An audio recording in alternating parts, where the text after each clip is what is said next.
Assalamualaikum warahmatullahi wabarakatuh. Alhamdulillah, segala puji bagi Allah yang Maha Pengasih dan Maha Penyayang.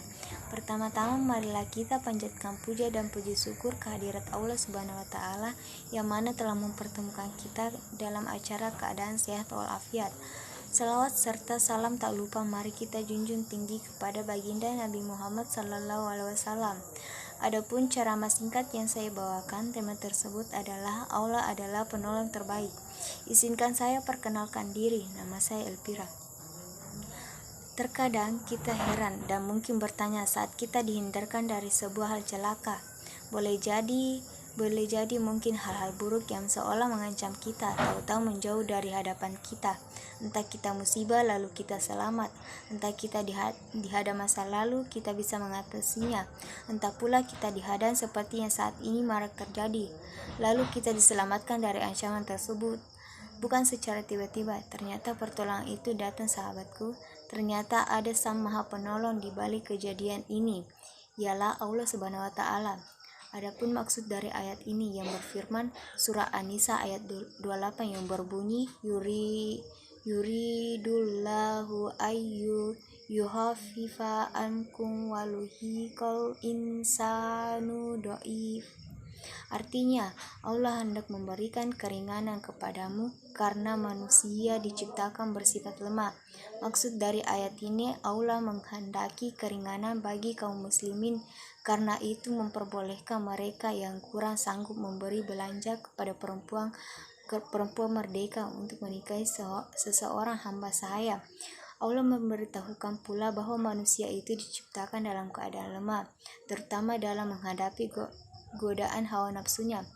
Oleh karena itu, hendaklah kaum muslimin menjaga dirinya agar jangan sampai melakukan pelanggaran seperti berzina dan lain sebagainya. Hadirin yang dirahmati Allah, pada kesadaran penuh akan pengawasan Allah dalam segala aspek kehidupan manusia, kesadaran inilah yang akan membuat hidup menjadi tentram, semangat, menenangkan hati dan pikiran. Sebab dalam konteks ini seseorang akan merasa bersama Allah. Allah Subhanahu wa taala berfirman dalam surah Ar-Ra'd ayat 28 yang berbunyi allazina amanu wa tatma'innu qulubuhum bisikrillahi tatma'innul qulub. Artinya, yaitu orang-orang yang beriman dan hati mereka menjadi tentram dengan mengingat Allah. Ingatlah, hanya dengan mengingat Allah hati menjadi tentram. Dalam ayat ini Allah menjelaskan orang-orang yang mendapat tuntunannya, yaitu orang-orang yang beriman dan hatinya menjadi tentram karena selalu mengingat Allah. Dan mengingat Allah hati menjadi tentram dan jiwa menjadi tenang, tidak merasa gelisah, takut ataupun khawatir. Mereka melakukan hal-hal yang baik dan merasa bahagia dengan kebajikan yang dilakukannya. Hadirin yang dirahmati Allah Subhanahu wa taala, Allah Subhanahu wa taala berfirman dalam surah Ar-Ra'd ayat 196 yang berbunyi inna waliyyallahul ladzi nazzalal kitaba wa huwa yatawallas sholihin. Artinya, sesungguhnya pelindungku adalah Allah yang telah menurunkan kitab Al-Quran.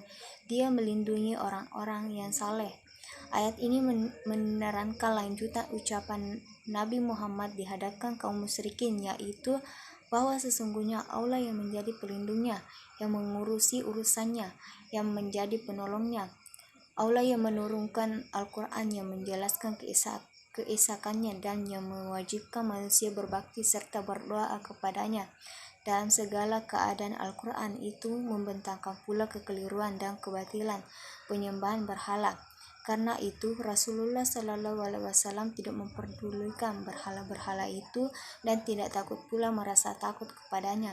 Meskipun orang-orang musyrikin menakuti dengan berhala itu, Allah juga akan memberikan pertolongan dan perlindungannya kepada hambanya yang saleh, yakni mereka yang memiliki jiwa yang bersih berkat kebersihan akidahnya, dan dari kebersihan jiwa itu lebih amal perbuatan yang luhur.